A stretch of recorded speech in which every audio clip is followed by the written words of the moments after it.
Hey guys, so I want to talk a little bit about some stuff that I'm dealing with right now.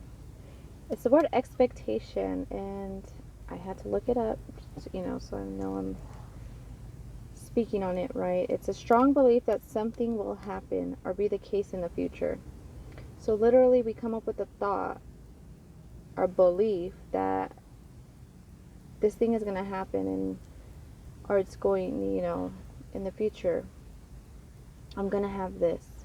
So when it doesn't happen or you don't have it, life is over. It's devastating, and builds up anger, resentment, bitterness towards maybe yourself or to others, and you get in like this despair mode and like self pity.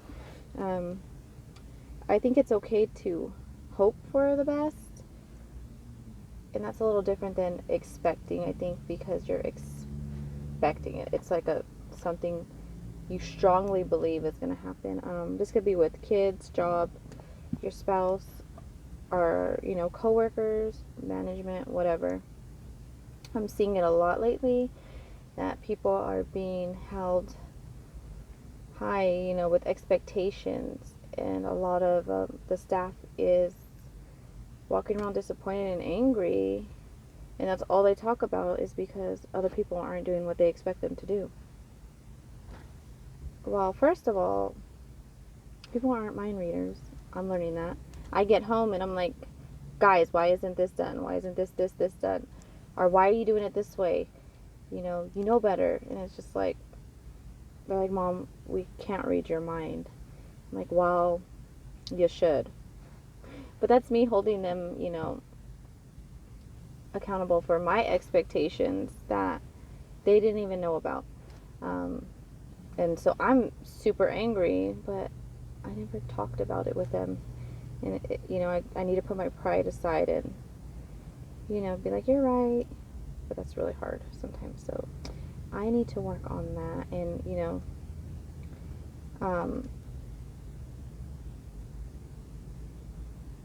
I guess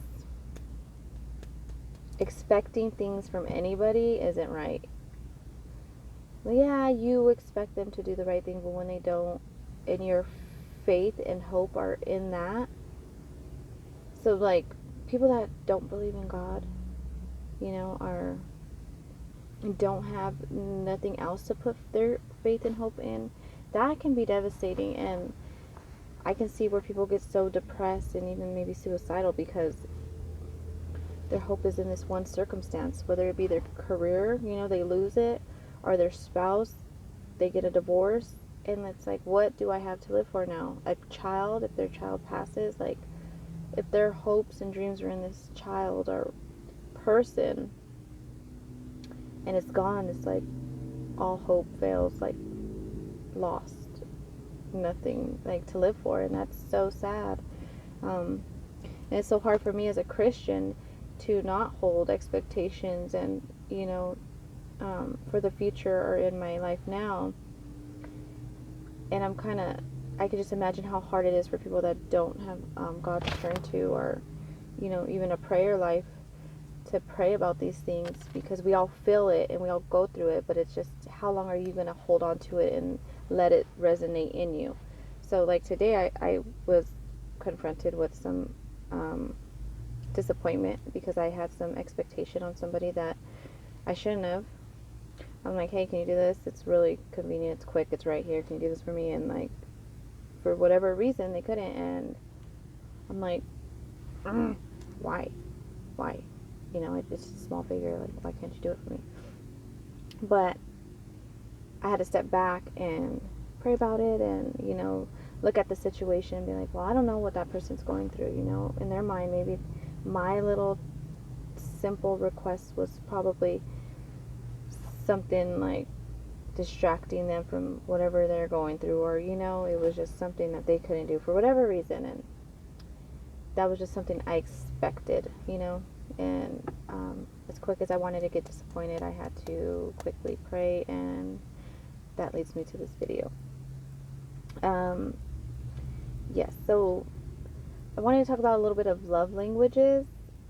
There's 5 of them. So expecting things from people is really big with me because I am a acts of service person. I perceive love when you do things for me. Like, you could bring me a gift and I'm like, oh, okay. And not to be like, I don't know the word for it, mean or rude. It's just, I don't perceive gifts as love. Like, I'm not a fan of material things anyways. Like, I appreciate it. I will use it. But, like, if you come over and be like, do you need help with something? Like, let me cook for you or help you clean. I hate to use those, but, like, you know, give it, like, things that I can use at the time that are, like, heavy burdens on me are, yeah, like, just help me out in that area. That's how I perceive love.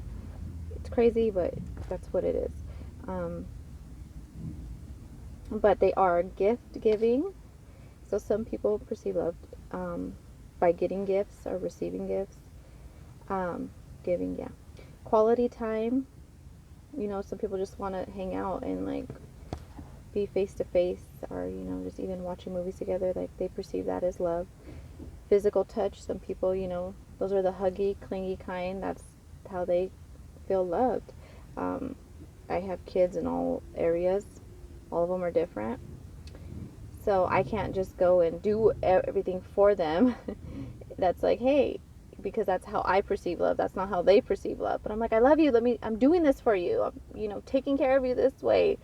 But, you know, in their minds, they're not feeling love because I'm not giving them a hug. Acts of service, that's me. And then words of affirmation. So some people need to be encouraged with words like, hey, you're doing a good job. Hey, I love you. You know, just that affirmation of they're doing, like, the right thing, or, you know, noticing things and just calling them out, the positives in their life. I have some of those too. And that's something I struggle with, is giving the kind, encouraging words, because in my mind I'm holding these, like, expectations. So I notice when my expectations aren't being met, then I'm calling them out. So they're only hearing, like, my negative mama side at home, not so much at work. I'm probably one of the least expected persons at work. I'm like, I just go and I'm like, I'm working for the Lord.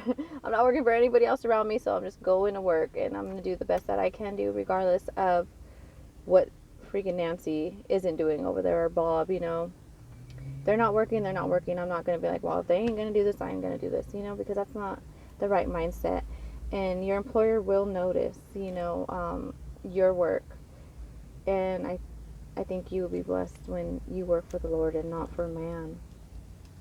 I'm going to look up some Bible verses, and maybe I will post them on the bottom, because it's something that I need in my mind to reflect on when I'm feeling, you know, disappointed when my expectations aren't met, and really not holding anybody up to be expecting anything from them.